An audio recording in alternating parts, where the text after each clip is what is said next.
Chapter 5, Odes for Women by Mark Twain. At the annual meeting of the Hebrew Technical School for GIRLS, held in the Temple Emmanuel, January 20, 1901. Chapter 1000. R. Clemens was introduced by President Mayer, who said, in one of Mr. Clemens's works he expressed his opinion of men, saying he had no choice between Hebrew and Gentile, black men or white. To him all men were alike. But I never could find that he expressed his opinion of women. Perhaps that opinion was so exalted that he could not express it. We shall now be called to hear what he thinks of women. Chapter 50. Adies and gentlemen, it is a small help that I can afford, but it is just such help that one can give as coming from the heart through the mouth. The report of Mr. Mayer was admirable, and I was as interested in it as you have been.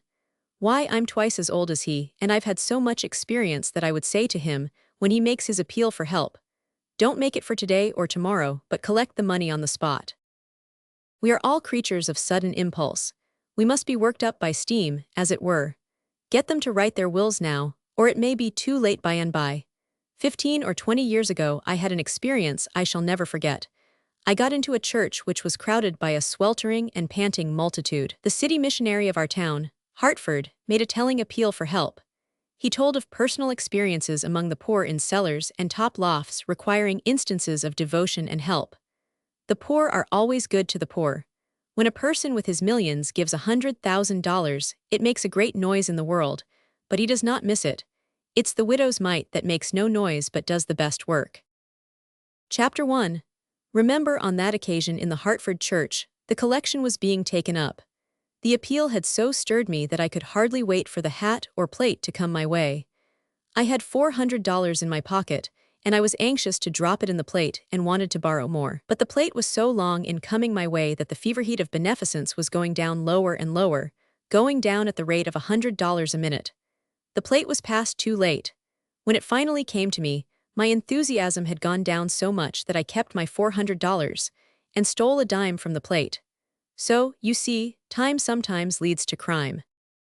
Oh, many a time have I thought of that and regretted it, and I adjure you all to give while the fever is on you. Referring to woman's sphere in life, I'll say that woman is always right. For 25 years I've been a woman's rights man. I have always believed, long before my mother died, that, with her gray hairs and admirable intellect, perhaps she knew as much as I did.